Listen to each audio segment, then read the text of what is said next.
Okay, I am now live. Magandang gabi sa lahat, mga kapatid. Check ko lang po, no? Check lang po natin yung audio if okay yung audio natin. Check ko lang po sa ating page. Just to be sure. Nasaan na ba yung ating page? Parang hindi ko na makita yung page natin.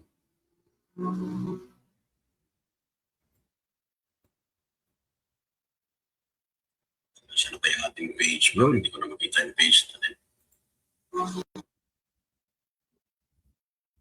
Okay, so obviously, I'm now live. Magandang gabi sa inyong lahat. My name is Brother Arnel once again, mga kapatid, sa ating pong weekly discussion. Mas maganda po itong ganitong pag-uusap kaysa sa may stress tayo sa political game ng ating bansa. Dito na lang tayo magtambay sa salita ng Diyos para tayo ay matuto sa ating pong bilang Kristiyano, mga kapatid. So, ang pagiging ligtas is a never-ending learning, study sa Word of God. Mag-i-stop lang po yung ating pag-aaral kapag tayo po ay nakatira na sa bahay na walang bintana. I mean, kapag umuwi na tayo doon sa yung ating katawan, sa bahay na walang bintana. Alam nyo na po yun. Sementeryo po yun. Okay? So, again, magandang gabi sa inyo lahat. Babatiin ko lang po yung mga kapatiran po natin na nanonood or manonood. Titignan ko ang inyo pong mga makikita ko po ang mga nag-react, mga nag-comment. Please, paki-share po ninyo, mga kapatid, ang ating pong live, or perhaps kung meron kayong mga GC, you can share it para lang tayo po ay So ang purpose po, again, the purpose of our study is not to prove that we are right. Rather, the Bible is right. So, pwede kasi tayo magkamali ang ating opinion. When the Bible speaks, our opinions doesn't really matter. Walang halaga yan ang ating mga opinion. Kasi kung pag-aaralan po natin, kung pagtatalunan natin kung ang ating opinion ang tama, mga kapatid, walang lalabas na katotohanan dyan kasi parehas tayong mali . Alam nyo, isa lang po yung katotohanan, John 17:17. Ito po yung pinaka-batayan ng ating pong pag pinag-uusapan natin po yung katotohanan. Sabi po ng Bible, sanctify them through thy truth. Thy word is truth. Ang salita ng Diyos ay katotohanan. Yun po yung ating pag-uusapan. Okay? Hindi po, pasensya na po kayo, pero wala po akong pakialam kung saan kayo nag-graduate, kung anong tawag sa inyo, bishop, reverend ba kayo, emeritus, doctors, o conductors, or pastors, impostors. Joke lang, mga. So, it doesn't really matter. Titles doesn't really matter with regards to the truth. Kapag pinag-uusapan na po natin ang katotohanan, isang tabi na po natin yung ating mga karunungan. Let's go to the Bible. Let's go to the Word of God para hindi po tayo maliligaw. So this evening po, mga kapatid, I have announced already, mga kapatid, na ang ating topic is why Paul did not mention hell sa kanya pong writings. Okay? Bakit po hindi niya nabanggit? Mali ba si Paul na hindi niya nabanggit? Disobedient ba si Paul? Kaya bakit niya hindi nabanggit? Or ayaw lang ni Paul ng gulo? Kaya ayaw na niya banggitin? Parang ganun. Madaming speculations, madaming tanong, madaming mga presumptions of ideas. Pero kasi pag sinabi po nating ganon, hindi mo na sasaliksikin yon, hindi mo na aaralin yon, hindi ka na magbibigay ng, wala ka ng reason sa buhay mo na alamin yon kasi kung ganon ang klaseng pag-uusapan natin. Meron tayong tinatawag na, ano ba yung term na ginagamit palagi? Yung question? hypothetical question. Parang ganun lang sinasabi ng iba. Hello, attorney. Good evening po, Sister Del. Good evening po sa inyong lahat.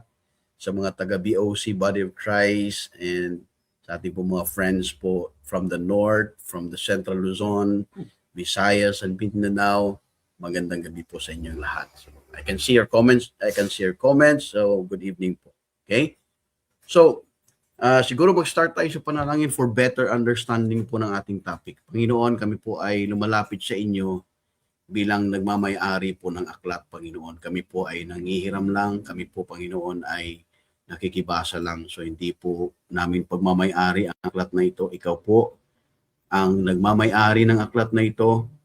At sa iyo pong pagmamahal, sa iyo pong pag-ibig, hindi lang po ninyo kami binigyan ng iyo pong mga salita. Binigyan niyo po kami, Panginoon, paano aralin ang iyo pong mga salita. Naihayag na po itong lahat.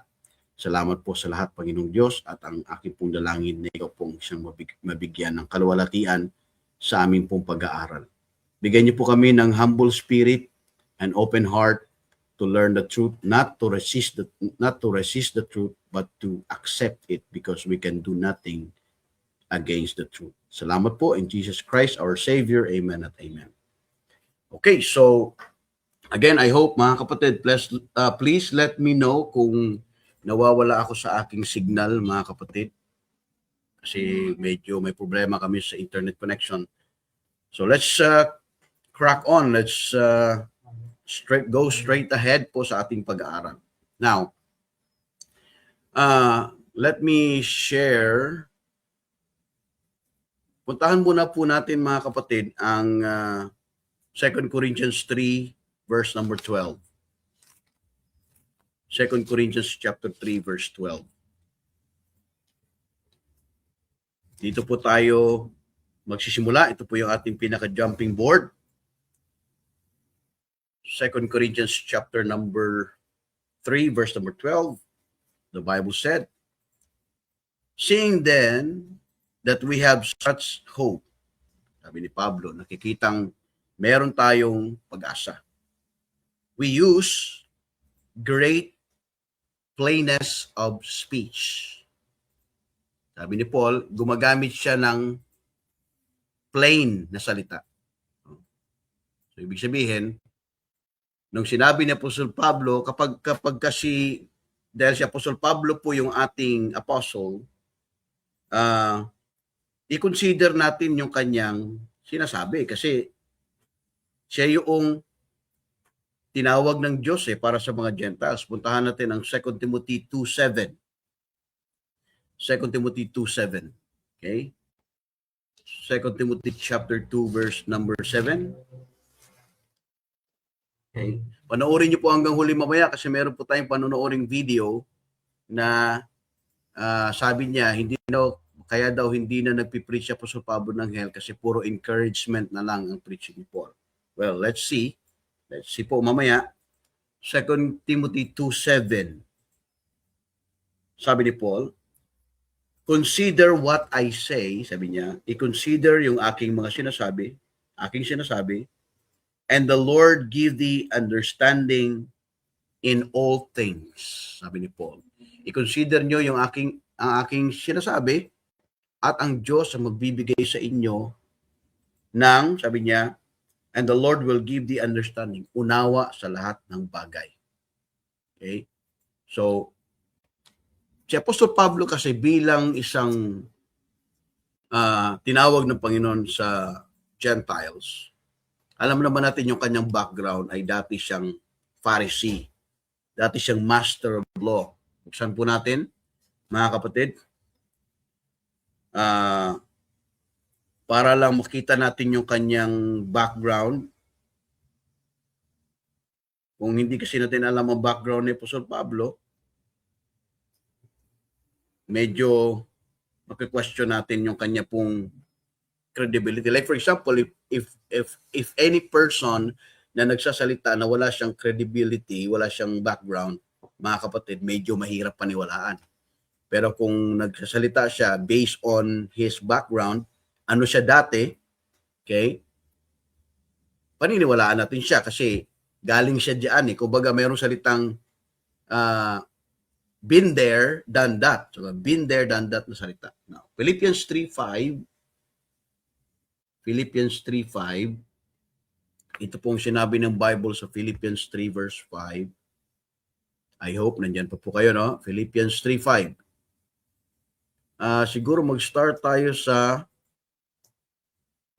4. Philippians 3:4.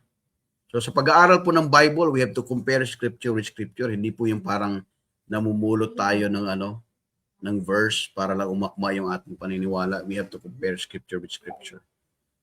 So, aralin muna natin saglit po yung background ni Apostle Pablo. Sabi niya, Philippians 3:4, though I might also have confidence in the flesh, if any other man thinketh that he hath whereof he might trust in the flesh, I more, sabi niya. Kung meron mang mag-iisip tungkol sa kanya, sa kanyang flesh, sabi niya, may confidence, sabi niya, lalo na ako, sabi niya. Circumcised the 8th day, of the stock of Israel, of the tribe of Benjamin, and Hebrew of the Hebrews, as touching the law, a Pharisee. So ito yung question ko po sa inyo sa mga nanonood. Alam ba ni Paul lahat ng nasa law? Hindi. Alam. Master ba niya yung law? Master siya. Kasi student siya ni Gamaliel eh. Estudyante siya ni Gamaliel, pagka student ka, umupo ka dyan under the feet of Gamaliel, hindi ka basta-basta. Master mo yung law, mga kapatid. So ibig sabihin, Paul being a former lawyer, mga kapatid, master niya yung law, alam niya ang traditions ng Pharisees.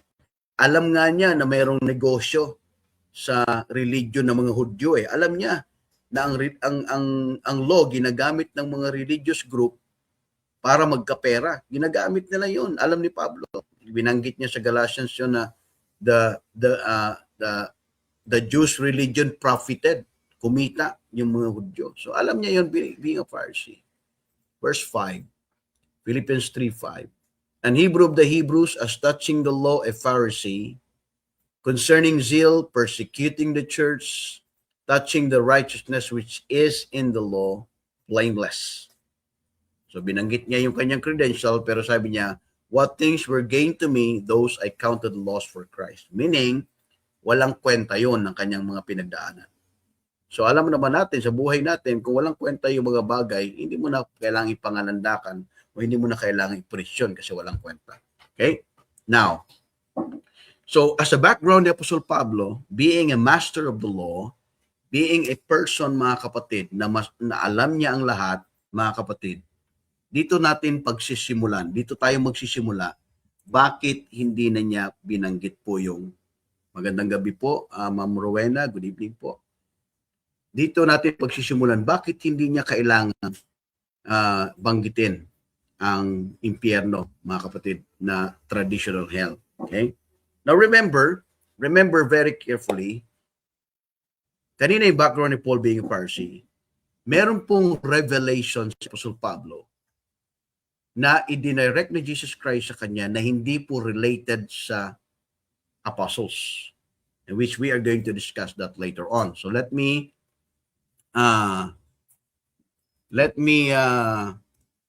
share po dito po sa screen para lang meron tayong board, which ako po ay sanay sa ganito. Sure ko lang po na share ha, kasi last time hindi ko na share eh. Salita ako ng salita pero hindi pala ako nag-share. This time, okay, I think I am already sharing. Okay? Lagyan natin ng kuwan po dito para lang meron tayong pagbulan. Ay, pasensya na po kayo sa aking linya. Kapatid. Yun ang pansinin po yung aking linya kasi hindi naman word of God yan. Hindi naman perfect talaga yan. Okay? So over here, and dito po lagyan natin ng markings para meron tayong dito sa gitna. Medyo lakihan po natin konti kasi para po may markings and cross. Right? On this side here, mga kapatid, Lagyan natin ng marking, which is the dispensation of grace. At yung pong time dito, mga kapatid, ito po yung time sa Old Testament. So let us compare that. Siguro lagyan natin ng title po dito na Paul para lang may distinction. Okay, baka sabihin ng iba, sinasamba niyo ba si Paul? Hindi po. Siya lang kasi ang nagdala ng message, kaya malinaw na meron tayong pagkukuhanan sa kanya. Okay? So let's go, mga kapatid. Kanina binanggit natin si Paul bilang Pharisee, master of the law. So ang tanong ngayon, ano yung nasa law na dapat po nating bigyang pansin? Una, mga kapatid, ang law gumagamit siya ng, first of all, gumagamit po yung law ng shadow. Okay? Let's see, shadows. Buksan natin sa, siguro lagyan ko lang dito ng ano po, no, ng blue, or for the sake of, ayan. Okay, shadows, buksan natin sa Hebrews chapter 10 verse number 1. Please be patient with me para makuha po natin. So in the Old Testament, gumagamit sila ng shadows when God speaking to people, He uses shadows or shadow, mga kapatid, hindi yung shadow na anino, kundi shadow. For example, Hebrews 10 verse number 1. For the law having a shadow of good things to come, and not the very image of the things, can never with those sacrifices which they have offered year by year continually make the comers thereunto perfect. So that's Hebrews 10 verse number 1. So gumagamit po siya, in the Old Testament, gumagamit po ng shadow. Okay? So alam naman po natin ang Hebrews is related po sa Old Testament law, mga kapatid. Another thing na ginagamit po doon is similitude. Similitude. Gumagamit po ang Bible ng similitude sa law. Tingnan niyo po sa Hebrews, again, 7 verse 5. Hebrews 7 verse 5. Hebrews chapter 7 verse 5. The Bible said, okay, right? Hebrews, mga kapatid. Tingnan lang, ha. May ata ako ng verse, but tingnan natin. Similitude. Nakikita natin.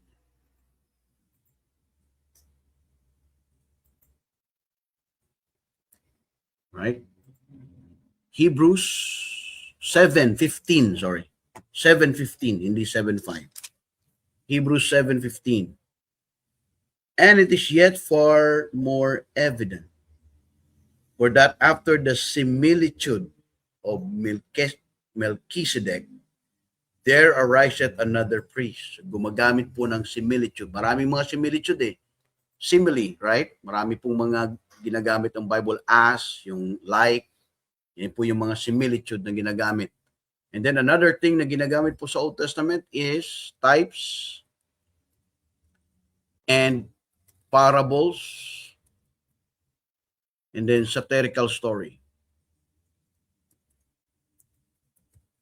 These are the form of communication, God's communication using po sa law, mga kapatid, to convey the message. Kasi alam naman natin yung types, di ba? Alam natin yung rock, yung bread of life, yung bread, yung kay Noah, yung pintuan. Types siya ginagamit. Okay? So, and then marami pong parables. Alam natin yun, si Jesus Christ gumagamit siya ng parables. And then satirical story, hindi na po natin pupuntahan yung verse, pero naalala niyo po mabatid sa Isaiah na yung 4 na punong kahoy nag-uusap sila, yung bramble, yung olive tree, yung fig tree, nag-uusap sila na paghaharian nila yung isa't isa. Okay? Those are the satirical story. Hindi naman pwede mag-uusap-usap yung mga kahoy. So, makikita natin that in the form of the law, or in the form of these communication, talking to Israel, hindi na po gumagamit si Apostol Pablo ng ganitong klaseng form. Hindi na siya gumagamit ng ganito, mga kapatid. It is because ang revelation sa kanya is not coming from men, but by direct revelation of the Lord Jesus Christ, not using these forms of communication. For example, Galatians. Puntahan natin ang Galatians. Okay? Galatians, mga kapatid, just to get the point across, right? Galatians chapter 1, verse number 11, sabi ni Apostle Pablo, "But I certify you, brethren, that the gospel which was preached of me is not after man.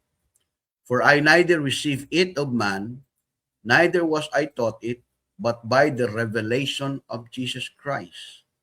For ye have heard of my conversation in time past in the Jews' religion." See?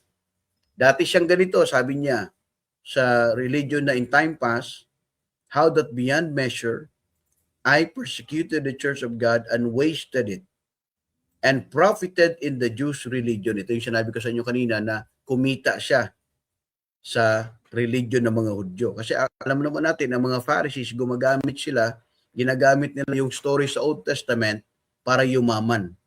Kaya pagdating sa Luke 16, that is a satirical story, na ang Luke 16 cannot stand alone without reading the Luke 15. Kasi ang Luke 15, ang background po doon, lost coin, lost sheep, lost son.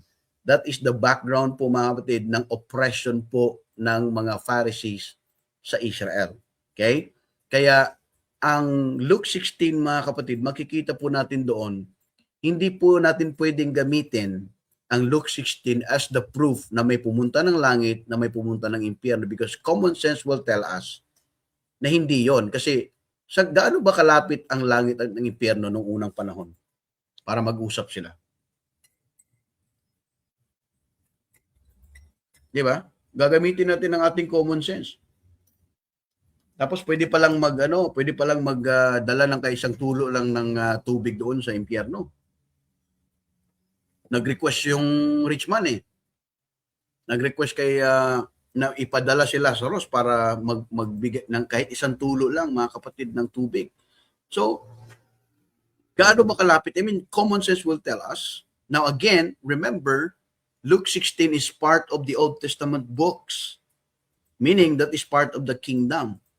Now, moving forward, mga kapatid, going forward into the Luke 16, mga kapatid, do not read Luke 16 as independent book as a whole. Yan ang problema Ginawa ang Luke 16 as the only book in the Bible about the judgment of God for sinners. Hindi yan Tingnan muna natin yung background. Okay? Ano po saan siya papasok sa mode of communications dito kanina, shadow, similitude, parables, and satirical story. Now, kaya po nabanggit po yung Luke 16 because meron pong 3 levels of judgment. Nalagay po natin dito yung 3 levels of judgment during that time. 3 levels of judgment. Nakashare pa ba kung na? Nakikita pa ba sa yung sa live? Check ko. Okay? Meron pong 3 levels of judgment. I hope you can still see it. Hello po, Ma'am Divina. So, babatiin ko lang po yung habang chine-check po ko ako yung naka-live. Okay? Right? Kung ako po yung naka-share. So, during that time, there are 3 levels of judgments, mga kapatid, sa mga sinners. Okay? Titingnan natin kung papasok yung traditional hell. Meron, sir? Tingnan natin. Puntahan natin ang Matthew 5:22. Puntahan natin ang Matthew 5:22. Okay. Matthew 5:22. Matthew chapter 5, verse 22. Right? So these are the 3 levels of judgments. Okay. Lalagay natin dito sa baba. 1. Okay? Wait lang. Yan. 1. Matthew 5:22, the Bible said, But I say to you that whosoever is angry with his brother without a cause shall be in danger of the judgment. Ano daw yung unang sinabi? Ano daw unang kasalanan? Angry. Tama? Galit daw. Pag ikaw daw ay may galit na walang dahilan, saan ka mapupunta? Saan ka isasalang? Sa judgment. Okay? Parang dito sa atin, di ba? Parang barangay. No? After ng barangay, fiscal. After ng fiscal, Supreme Court. Parang ganun ang level, you know? Parang three ano sa atin? Executive, judiciary, legislative. Mga ganun. So, tingnan natin. Sabi ng Bible, but I say to you that whosoever is angry with his brother without a cause shall be in danger of the judgment. Pag angry. Number 2, and whosoever shall say to his brother, Raka. Okay? Raka, ano po ba ibig sabihin ng word na Raka sa salitang Tagalog? Parang walang utak. Sabihin mo, grabe ka naman, para ka namang walang utak. O, ang mangyayari sa'yo, Raka. Okay, erase. Raka. Saan ka mapupunta? Saan ka haharap? Sa council. Okay? Haharap ka sa council. Right? Ito malala. Pag sinabihan mo, sabi niya, and whosoever shall say to his brother Raka shall be in danger of the council, but whosoever shall say thou fool, okay? Pag sinabi mong baliw, o sa Tagalog, malalim, parang pangit pakinggan, pero ulol. Pag sinabi mong ulol ka, mapupunta ka sa hellfire. Okay? Okay. Now, I want you to use your common sense over here. Ito yung warning. Kapag sinabi mong fool yan, mapupunta ka sa impyerno o sa hellfire. Okay? Now, bigyan ko kayo ng palaisipan. Galatians 3:1. Tingnan natin. Galatians 3:1. Okay? Galatians chapter 3 verse 1. Si Apostol Pablo nagalit sa mga taga Galacia. At ang sabi ni Pablo sa mga taga Galacia, O foolish Galatians. O mga baliw na mga taga Galacia. So, tatanungin ko kayo mga kapatid. Mapupunta ba sa impyerno si Paul? Yung mga nasa online po, pwede po kayo mag-comment. Kasi hellfire yung nasa Matthew chapter 5 verse 22 eh. kayo po ang sumagot. So kung walang rightly dividing the word of truth, paghahalo-haluin natin yung mga verses, yun ang magiging problema dyan. Kung hindi tayo gagamit ng rightly dividing the word of truth. Okay? So yung 3 levels of judgment na yon, doon po yung literal, yung hellfire na yun mga kapatid, yun po yung mga malulupit na mga high caliber na mga makasalanan. Dito papasok po yung mga kapatid yung nagnanash yung kanilang mga teeth. Tingnan niyo po. Mark chapter 4. Sige, wag po kayo mainip kasi pupuntahan natin si Pablo mamaya. Mark chapter 4. Okay? Right? Mark chapter 4. Verse number 44. Okay? Okay. Siguro dito tayo sa Mark chapter 4. Okay? Very common ito eh. Very common ito mga kapatid na warm diet na. Sabi niya, warm diet na. Basahin natin yung context. Mark 9. Sorry, hindi po Mark 4. Mark 9. Mark 9:44. Okay? Mark 9:44. Okay? Right? Mark chapter 9 verse 44. Siguro mag-start tayo sa verse number siguro mag-start po tayo sa verse 42. Mark 9:42. And whosoever shall offend one of these little ones that believe in me, it is better for him that a millstone were hung about his neck, and he were cast into the sea. And if thy hand offend thee, cut it off. It is better for thee to enter into life maimed, than having two hands to go into hell. Kasi, bakit po sila mapupunta sa hell? Kasi inoffend nila yung brother nila, inoffend nila yung anak ng yung mga kalahi nila. 'Di ba yung warning? 'Di ba yun yung warning? Pag sinabihan mong fool ka, pupunta ka sa hell. So sabi ng Panginoon, sino man na mag-offend nitong mga little ones, maging danger sila. Mas maganda pang lang siya ng bato, malaking bato sa kanyang liig, at ikas na yung kanyang sarili sa dagat kaysa sa mapunta sa dito sa hellfire na to. Ayan po ang binanggit sa verse number 43. Verse 43. And if thy hand offend thee, cut it off. It is better for thee to enter into life maimed than having two hands to go into hell, into the fire that never shall be quenched, where their worm dieth not, and the fire is not quenched. Teka po ano po ba itong worm diet not? Ano pong relation nito sa impyerno na tinuturo ngayon ng mga karamihan? Kasi tinuturo ng karamihan ngayon, may lalabas na uod sa iyong mata, sa iyong tenga, sa iyong bibig, kung saan man siya lalabas. Mga kapatid, sasabihin nilang may uod na lalabas sa iyong bibig. Nako, pagkausap mo yung tao sa ganyan, sino ba namang hindi po matatakot na tanggapin ko si Jesus Christ sa puso? Siyempre, tinakot mo tinakot po natin. Matatakot talaga yan. So, ang mangyayari mga kapatid, ang mangyayari po dyan ay tatanggap na lang yan, susunod na lang yan sa panalangin kasi tinakot po natin So, makikita po natin mga kapatid, okay, iano ko lang kasi medyo nawala po yung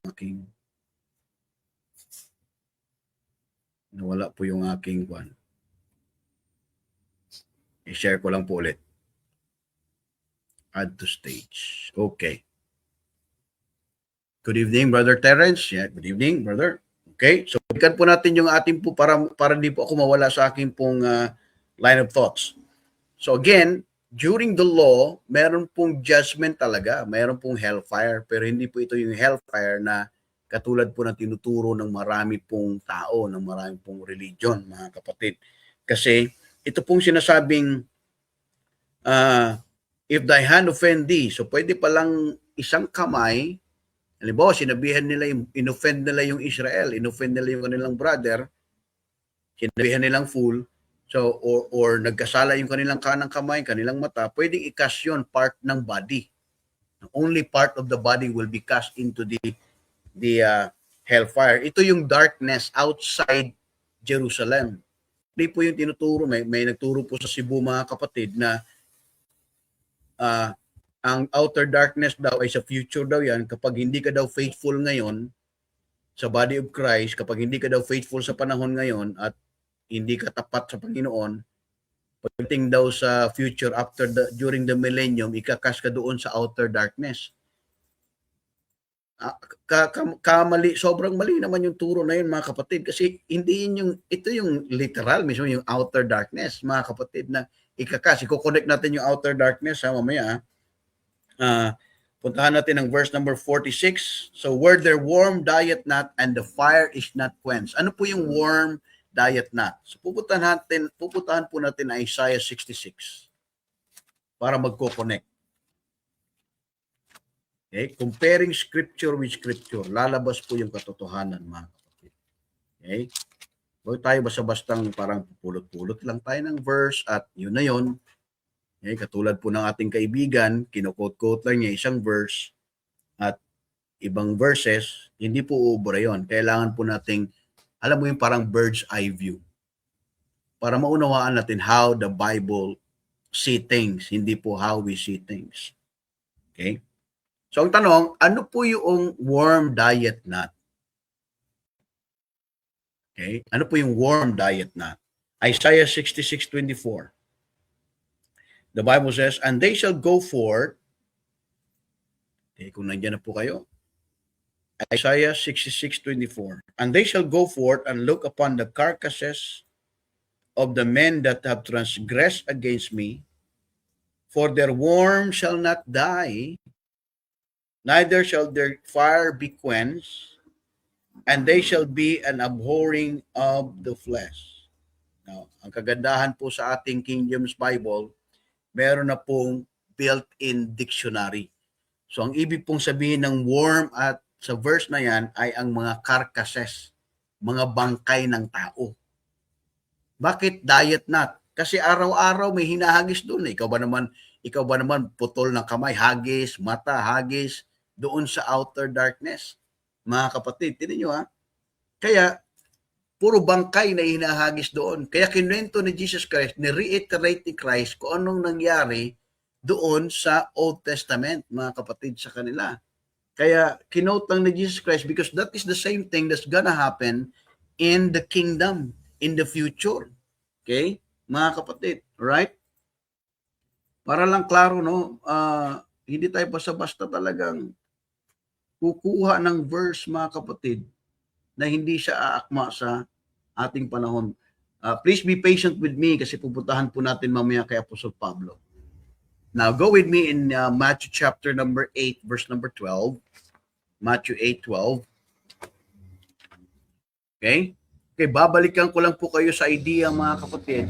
Again, kung babalikan ko kayo sa idea, si Paul never used shadows, similitude, types, parables, satirical story in the body of Christ.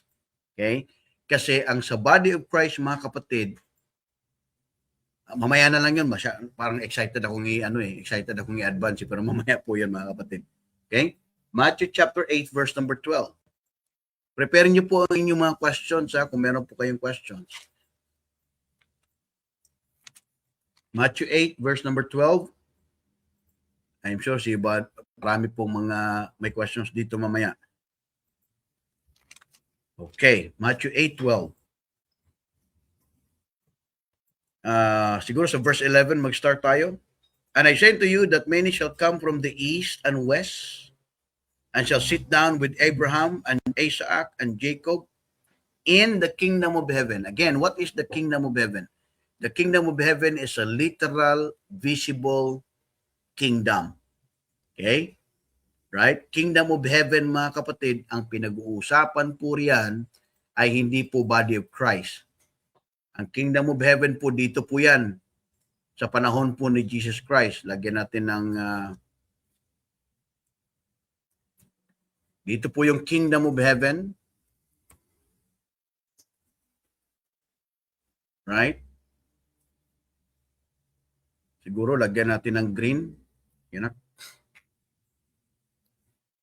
Right? So yung kingdom of heaven is a literal, visible kingdom, mga kapatid. Okay? Noon pa man sa Old Testament, pinag-uusapan na yung kingdom of heaven. Okay? So Matthew 8:12, sabi niya in verse number 12, but the children of the kingdom, okay, merong children doon sa kingdom of heaven, meron po children of the kingdom shall be cast out into the outer darkness. There shall be weeping and gnashing of teeth. So pansin po ninyo, meron pong weeping and gnashing of teeth. Bakit? May body may katawan na ihagis doon. Okay? Contrary to popular belief na ang soul daw is a spiritual being. So paano naging spiritual being ang isang tao na may ngipin siya, may kamay, may mata? I mean, use your common sense, mga kapatid. Kung i-apply natin sa ating panahon yan na ang soul, ang body, spirit ay tatlo, 3 parts, body, soul plus spirit. Okay? Magbabanggaan yung doktrina sa Biblia. So malinaw, ang original talaga ng formula ng tao, Genesis 2:7 is body plus spirit equals to soul, living soul. Okay? Now, children of the kingdom ay ikakasla doon sa outer darkness. Bakit outer darkness? Kasi araw-araw may hinahagis doon eh. Mga kapatid, araw-araw may hinahagis doon. Ang init sobrang itim na dahil may mga bangkay ng tao na hinahagis doon. Now, Matthew chapter 22 verse 13. Matthew 22:13. Then said the king to the servants, bind him hand and foot and take him away and cast him into the outer darkness. There shall be weeping and gnashing of teeth. Saan po ito? Sa kingdom. Kasi may hari. Again, gumagamit po ng parable. So since si Paul hindi gumagamit ng parable, gagamit din ba siya ng ganitong klaseng panalitaan, mga kapatid, na mayroong ihahagis sa outer darkness from the bodies? I don't think so. Okay? In verse number 25:30, Matthew 25:30, ito siguro yung pinagbabatayan, Brother Terence, ng pastor dyan sa Cebu, na servant na pero ihagis pa rin sa outer darkness. Okay? Iba yung servants of Jesus Christ sa body of Christ, iba yung servant sa kingdom. Magkaiba yun. Nalito ata siya ron eh. Matthew 25:30. And cast ye the unprofitable servant into the outer darkness, there shall be weeping and gnashing of teeth. So, using the common sense and the understanding of the scripture, mauunawaan mo, mga kapatid, na gumagamit talaga ang kingdom ng parable, shadow, similitude at ganitong story. Because yan yung approach nila doon sa kingdom. So the question is, mga kapatid, bakit si Apostol Pablo hindi na niya kailangan gamitin po yung salitang hell sa kanya pong writing. Now again, putahan muna natin yung verse na ginagamit ng mga critics sa ating turo. Dalawa lang yung kanilang ginagamit. Okay? 2 Thessalonians 1:9. Sabi nila, si Paul daw, nag-quote ng hell sa kanyang writings, pero hindi daw masyadong hell. Kumbaga, gumagamit lang siya ng salita. Pero hell daw yon. Okay, tingnan natin. Pabibigyan natin ng kanila pong dalawang verse na ginagamit para sa kanilang view na si Paul daw ay gumamit ng salitang hell. Okay? Now, I will let you judge it kung hell ba talaga yan. Okay? 2 Thessalonians chapter number 1, verse 8. 2 Thessalonians 1:8. Okay? In flaming fire. Sabi niya. Sabi niya, lake of fire yan kasi flaming fire. Sabi ni Paul. Okay. Tuloy natin ang basa. In flaming fire, taking vengeance on them that know not God and that obey not the gospel of our Lord Jesus Christ. Okay? By the way, ano po yung difference ng gospel of our Lord Jesus Christ sa gospel of Christ? Okay? So yung gospel of our Lord Jesus Christ, makikita mo yan sa Matthew, Mark, Luke, and John. Kasi pinipresent doon si Kristo bilang King. Good news niya, mamatay din siya, ilibing buhay muli. Not for the salvation, primarily, but for the re-establishing of the kingdom. Makikita mo yan lagi. Matthew, the gospel of the Lord Jesus Christ. Book of Mark, gospel of the Lord Jesus Christ. Okay? So, tingnan natin sa verse number 9. Okay? Verse number 9. 2 Thessalonians 1:9. Who shall be punished with everlasting destruction from the presence of the Lord and from the glory of His power. So, kailan po ito mangyayari, mga kapatid? Let me share again ng board para makita po natin. Share ko lang sa inyo yung board. Para hindi tayo basta-basta pong quote ng verse at sasabihin natin yun na yun. Mga kapatid, mahirap yun ha. Kukuha tayo ng verse, tapos sasabihin natin, okay, yun na yan. Yun na yung pagkasabi ng verse. Extend lang natin konti dito. Okay? Right? Tools. Okay. Kailan magpapakita ng glory ang ating Panginoon? Kailan siya magpapakita ng kanyang glory?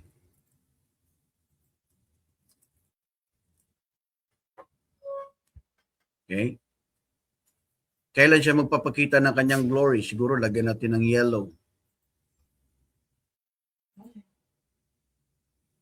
Right? Pag nagpakita na ng glory ang Panginoon, mga kapatid, second coming na po yun. Okay?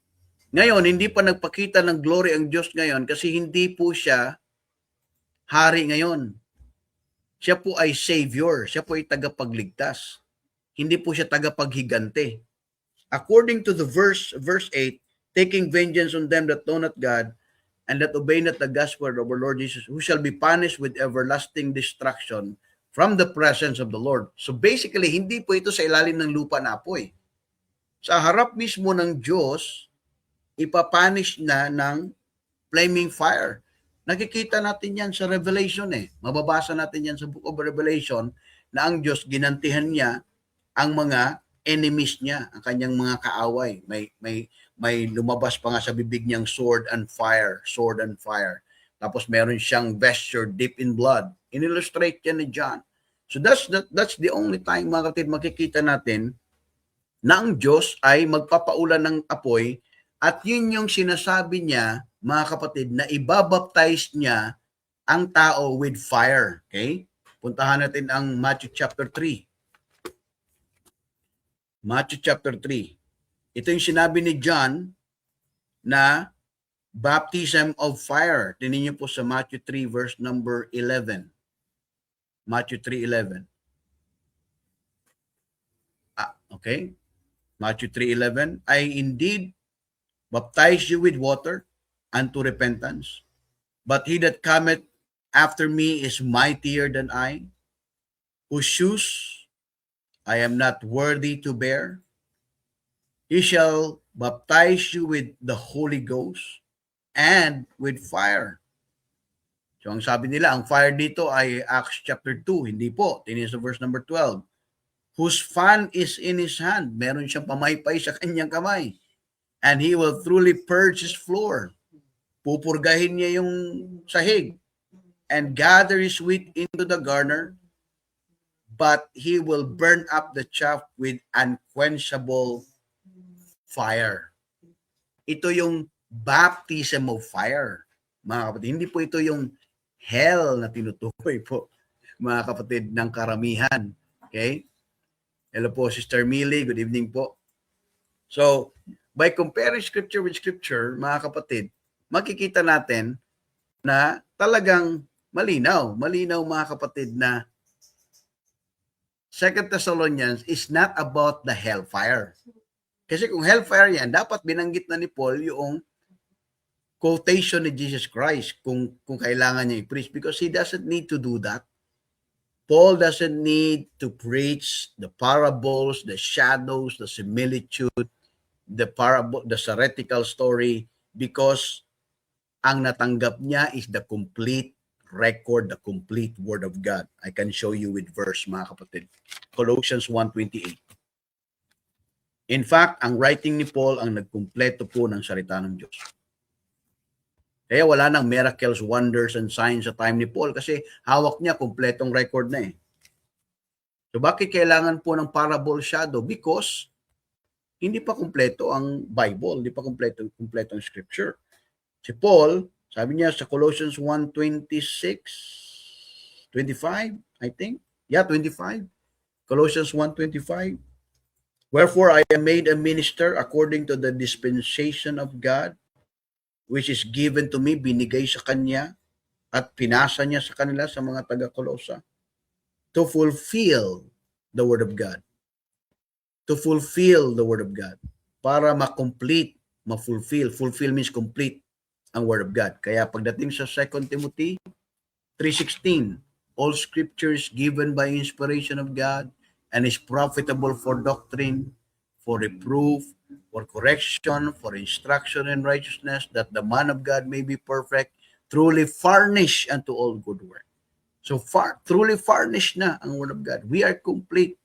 So he doesn't need to preach hell because he doesn't need to preach the parable. He doesn't need to reiterate the story of the law, mga kapatid, because that is not the judgment for the sinners in our time. Because the judgment of sinners for our time, mga kapatid, is very clearly Romans chapter 5. The judgment of sinners today is not fire, because this is a different program. Hindi po ito program na katulad po ng Israel, mga kapatid. Ang program natin ngayon, mga kapatid, is God's program before the foundation of the world. Kaya ang issue at the time, since the garden, simula pa sa garden, mga kapatid, nagkasala si Adam. Anong sabi ng Panginoon? Thou shalt surely die. Hindi sinabi ng Panginoon na, thou shalt surely go to hell. Sabi niya, thou shalt surely die. The first record ng sin and the first record ng judgment was in the garden. At na-reiterate ni Apostol Pablo yan kasi ni-reveal ni Jesus Christ sa kanya kung ano po yung gospel of Christ at ano po nilalaman ng gospel of Christ. Ang gospel of Christ ay tungkol po sa kasalanan ng tao. Sino ang nagsimula? Tingnan niyo po sa Romans 5:12. Romans 5:12, mga kapatid. Okay? Again, gumamit si Apostol Pablo ng plainness of speech. Hindi niya kailangan ng parable, hindi niya kailangan gumamit. Hindi na lang siya gagamit. I mean, common sense na lang. Hindi na lang siya gagamit ng parable. I-master siya ng law. Di ba? Pharisee siya. Bakit hindi na lang siya gagamit? I mean, because ang audience niya hindi Hudyo. Ang audience niya Gentiles. What we need, Gentiles, is the Word of God. We don't need parables. We don't need satirical story. We need a direct revelation of the Word of God na manggagaling dapat sa isang tao na kinausap ng Diyos. And the question is, sino yung tao na kinausap ng Diyos for the Gentiles? Obviously, that's the Apostle Paul, mga kapatid. At nung ni-reveal ng Panginoon kay Pablo, hindi ni-reveal ni Jesus Christ sa kanya yung hell because that is a parable for the Jewish people to understand the story in the Old Testament. Ngayon, hindi kasi, ang revelation kasi ni Pablo, hindi yung story ng kasalanan ng Israel, kundi yung salvation ng tao, ang ni-reveal ng Diyos kay Paul. Now watch here, Romans 5:12. The only person na nagbanggit po ng kalagayan ni Adam is the Apostle Paul. So ano yung pinag-uusapan nila doon? Ano yung subject matter nila? Kamatayan, Romans 5:12. Wherefore, as by one man sin entered into the world. Okay? Right? See, Romans chapter 1. Romans is the 6th book in the New Testament. At ang tao ipinanganak, mga kapatid, 6 na araw. At mamamatay ang tao 6 feet below the ground. 666. 6 is the number of man. Hindi pa 666, baka sabihin ng prophecy na naman yan, Pastor Pios, ha? Hindi Brother Pios, ha? Okay? So, pinakita ko lang sa inyo. Okay? And ang book of Romans has 6 letters. 6 book in the New Testament, and 6 pang-anim na aklat sa canon lang, mga kapatid, no? So, unang binanggit, ang kasalanan ng tao, verse 12. Okay? 6 times 2 equals 12. Okay? So, ganun po yan. Wherefore, by one man sin entered into the world, and death by sin. And so death passed upon all men, for that all have sinned. Okay? And then, for until the law, sin was in the world, but sin is not imputed when there is no law. Nevertheless, death reigned from Adam to Moses, even over them that had not sinned, after the similitude of Adam's transgression, who is the figure of him that was to come, and so on and so forth. Now, ano yung judgment ng kasalanan po dito nung pumasok? Verse number 16. Okay, verse number 16. 15. Romans 5:15. Now, you will be dishonest pag sinabi mong fire ang judgment na kasalanan dito, mga kapatid. Or i-deny mo yung verse. Sabi niya, verse 15, but not as the offense, so also is the free gift. For if through the offense one many be dead, much more the grace of God and the gift by grace, which is by one man Jesus Christ, hath abounded to many. Verse number 16. But not as it were as by one that sinned, so is the gift. For the judgment was by one to condemnation. Ano ang judgment na nagdala ng condemnation? Obviously, kamatayan. But the free gift is of offenses unto justification, eternal life. Verse number 17. For if by one man's offense death reigned by one, naghari ang kamatayan, much more they which receive abundance of grace and of the gift of righteousness shall reign in life by one Jesus Christ. Naghari. So pag ikaw ay saved, naghari sa iyo ang eternal life. Mayroon kang eternal life. Kung hindi ka saved, naghari sa iyo ang kamatayan. Yung unbeliever ngayon pag namatay, under sila ng kapangyarihan ng kamatayan, swerte kung meron pang panibagong, swerte kung magkatawang tao ulit si Jesus Christ in the future para iligtas sila doon sa grave. Wala na. Christ died once and for all. Isang beses lang namatay si Kristo at wala na pong Kristo na mamamatay ulit. Okay? Kung nasa Pampanga every year may nagpapapako diyan sa Pampanga, mga kapatid, every Semana Santa. So hindi totoong Kristo. I mean, mga kapatid, one time lang. One time lang. Ang problema, ang unbeliever, kapag hindi siya nagtiwala sa ginawa ni Kristo, mag-ahari sa kanya yung kamatayan. Kung ang believer ay magtiwala sa ginawa ni Kristo sa finished work of Christ, magkakaroon siya ng eternal life, mag-ahari sa kanya yung eternal life na na kay Kristo. I don't think confusing yun, mga kapatid. I don't think makukonfuse ang tao doon. Verse number 18, therefore as by the offense of one, judgment came upon all men to condemnation. Ang judgment daw, dumating daw sa tao sa condemnation. O sabi nila, sabi ng mga kritik, o judgment, Brother Arnel, Hebrews 9:27. Di ba?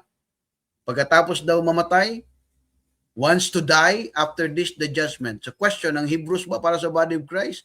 Para sa future ng Israel. Ang Hebrews para sa future ng Israel, hindi po yan sa body of Christ.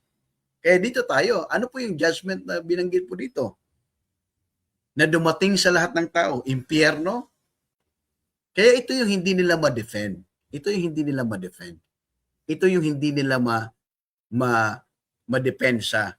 Kasi pinipilit nila na apoy, impyerno talaga ang judgment ng Diyos sa mga taong hindi ligtas ngayon. So ipapahinga ko muna yung aking lalamunan. Okay? Gusto ko munang ipakita sa inyo itong video na ito ng isang masugid na, hindi siya tagapanood, sir, masugid na kritiko, no? Ganun na lang ang tawag natin. Masugid na kritiko kasi hindi naman siya masugid na tagapanood, Kasi kinakat-kat lang naman niya yung video ko. So, commercial muna tayo saglit. Commercial muna tayo. Okay? Commercial. Okay?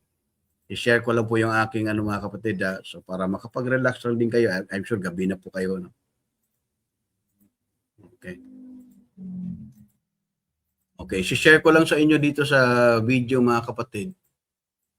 Ayan, good evening po sa lahat. Thank you for highlighting, Sister si Ma'am Millie. Okay, salamat po. Tingnan natin po itong kanyang video, ha, mga kapatid. At kayo na pong humusga kung aakma ba to yung kanyang video. Oh, pero ito, mayroon pa lang bibigay. Sir, pakinig daw, sir. Masugid na editor. Tama. Pakikinig daw dyan, sir, kung mapiplay, mag-ano ba yung audio niya. Bakit si Pablo ay hindi Pakitype po ng yes po kung naririnig o nakikita niyo po yung video. Pakitype daw po na yes habang ako po yung nagkakape. may mention ng hell sa kanyang epistle. Just common sense, alam po natin na sulat ni Apostol Pablo ay para sa body of Christ. Di ba? Para sa mga nampalataya sa Diyos. Ibig sabihin, ang kabuang mensahe ni Apostol Paul ay... Tingnan ko lang kung ma-share ko yung ano niya.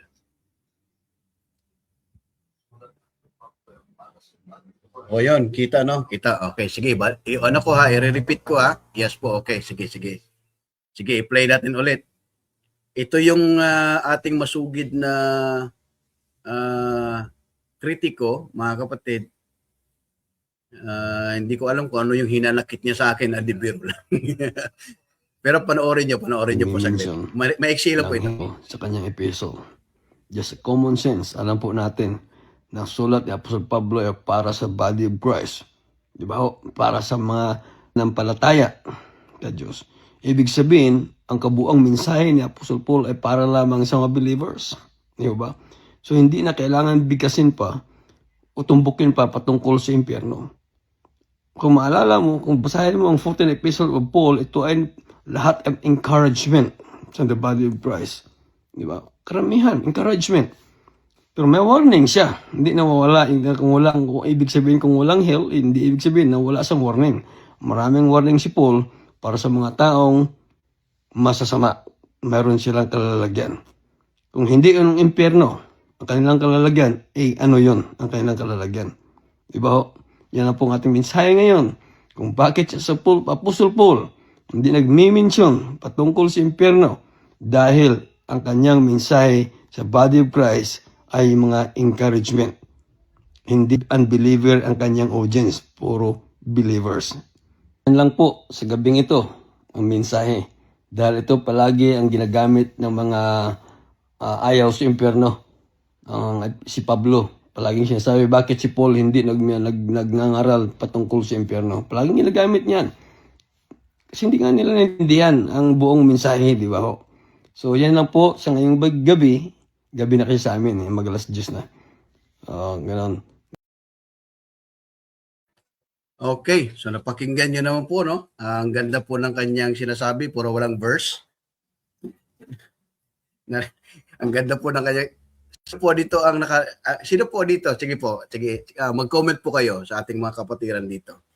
Ang sabi niya, hindi na daw kailangan ni Paul mag-preach ng hell kasi puro encouragement na lang daw yung kanyang preaching. So kakabasa lang po natin sa Romans 5:12 kanina, kang tungkol po sa warning ni Pablo, mga kapatid, bibigyan ko pa kayo isang verse bago kayo mag-comment po riyan. Na sabi ni Paul sa Colossians 1:28, sabi niya sa Colossians 1:28, sabi niya sa Colossians 1:28, whom we preach, warning every man and teaching every man in all wisdom. So, nag-warn siya kasi siyempre may judgment ng kamatayan eh. Di ba? Kaya nga 3 beses siya ni-reject ng Israel. Mga kapatid, kasi gusto niya maligtas ang Israel. Kasi wina-warn ni Paul ang Israel. He continue unto this day, sabi niya, talagang nakulong siya kung saan-saan siya nagpupunta. Kasi meron kamatayan, meron na siyang daladalang hope of eternal life, mga kapatid. Sige nga po, mag-comment nga po kayo dyan kung ano talaga to yung kanyang sinasabi, mga kapatid. Ang ganda sana ng statement niya, kaso lang, wala mang verse eh. Di ba? I mean, opinion niya yun eh. Hindi natin kailangan ng opinion eh. Kailangan natin yung verse. Proof to proof. Ha? Biblical proof. Biblical proof. Kailangan natin ng biblical proof. Hindi natin kailangan ng opinion. So, halimbawa, pwede kong sabihin, si Paul ay nag-Jollibee. Oh. Si Paul ay nag-drive-thru sa McDo. Pwede kong sabihin ganun yun eh. Di ba? Si Paul ay may Twitter. Oh. Pwede kong sabihin, anything I can say about it. Pero ang question is, do I have a scripture to prove to say that he said that? Okay? Okay, mga kapatid? Kulang sa supporting verse. Thank you, Brother Terence. Hindi nga lang kulang eh. Wala talaga eh. Wala. Hindi nga lang kulang eh. Wala talaga. Naghahanap nga ako eh. Sabi niya, hindi na daw, I mean, this is the logic niya. Bakit pa niya kailangan mag-preach daw ng hell na puro encouragement lang naman daw ang kanyang preaching? Maganda nga naman talagang pakinggan, mga kapatid. Pero, opinion doesn't matter. We need scripture to prove it.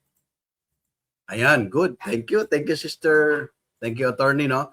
Ang dami pong Warnings ni Paul tungkol sa mga false teachers. Exactly, Acts 20, Colossians 2:8. Basahin ko lang po, attorney ha.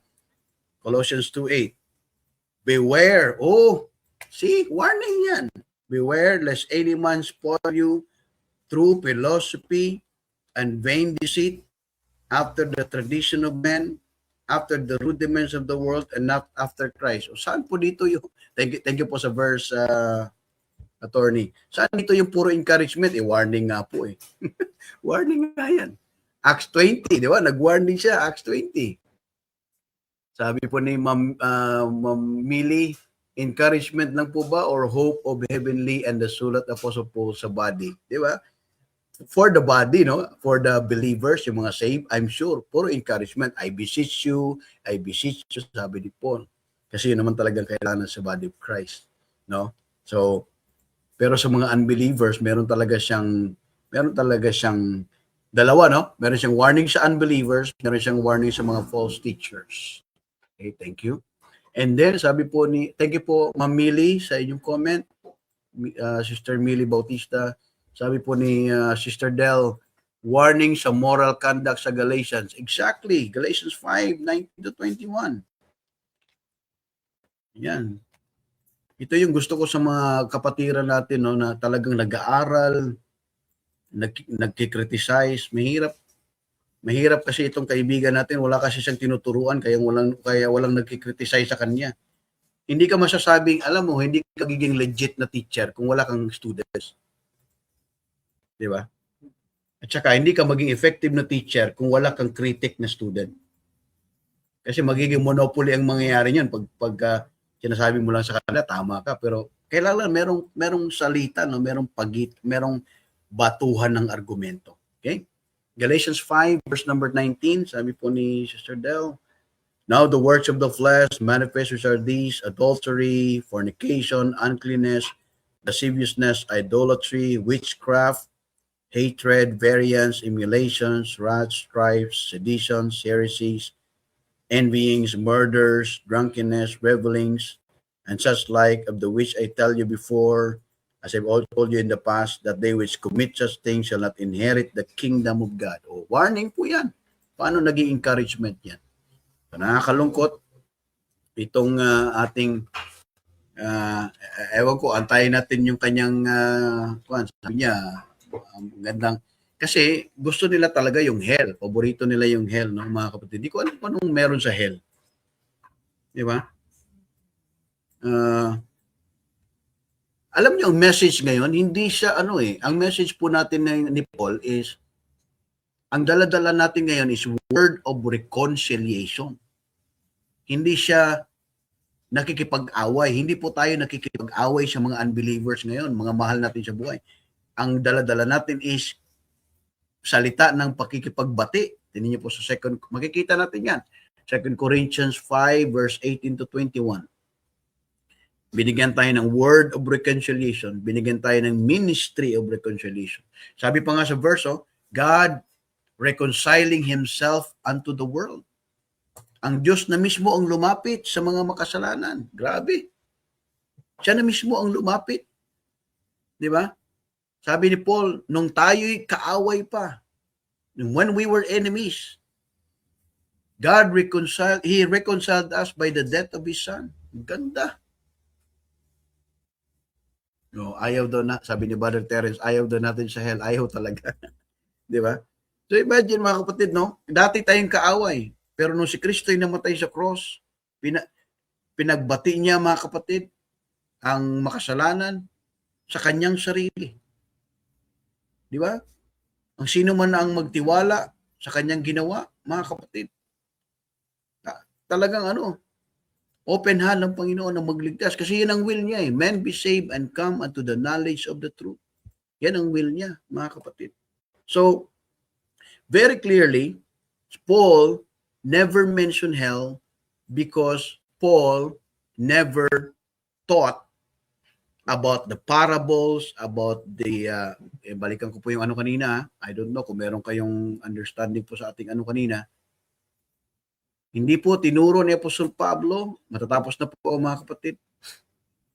Ayan, Romans 5:10. Okay. Sayang naman itong mga verses ng ating mga kapatid. Babasahin po natin na Romans 5:10. For if when we were enemies, so ito yung binigay ko kanina, thank you po. Thank you po, Sister Del. For if when we were enemies, we were reconciled to God by the death of His Son. I love this verse. Pinagbati tayo ng Diyos sa pamamagitan ng kamatayan ng kanyang anak. Higit sa lahat, how much more? Being reconciled, we shall be saved by His life. What a verse, mga kapatid, no? Ang ganda ng verse na yan. So, hindi pwedeng puro encouragement lang daw si Paul. Palagay ko hindi pa ata niya binabasa yung writing ni Paul. Okay? So Paul never taught this. Shadows, similitude, types, parables, satirical story. Ang satirical story, ipapasok natin ng Luke 16. Pag pinasok natin ang satirical story po sa Luke 16, papasok po yung 3 levels of judgment. Kaya sa Luke 16 po, ang ilagay niyo po sa isip niyo palagi, bakit napunta ng itong hell na binigay sa Luke 16, bakit napunta ang rich man? Kasi inoppress niya yung mga, inoffend niya ang mga little ones, which is Israel. Okay? Meron, amen po. Time of reconciliation po tayo ngayon. Yes, amen po. Time of reconciliation, nagliligtas talaga ang Panginoon ngayon. Araw-araw, nagliligtas siya mga kapatid because yan po yung kanyang will. Siya yung nagliligtas ng tao mga kapatid. And kaya every time may mga maliligtas talaga kapag nag-preach tayo sa online, sa kalsada, sa ano. Hindi katulad pa nag-preach ka ng impyerno, wala namang naliligtas diyan, natakot lang. Natakot lang pero walang naligtas mga kapatid. Okay? Nananakot lang tayo. Hindi tayo talaga nag-preach ng kaya nga minsan lagi naman ang kadugtong ng lagi naman kadugtong ng preaching ng hell is magsisi ka, magrepent ka at pagpabautismo ka, para sigurado. Magsisi ka sa iyong kasalanan at magpabautismo. Edi kaligtasan ng Israel yan eh. Yung repentance and baptism and miracles and wonders, kaligtasan. Kaya no wonder may hell sila. So, yan ba ay tayo ba ay Hudyo, mga kapatid? Okay?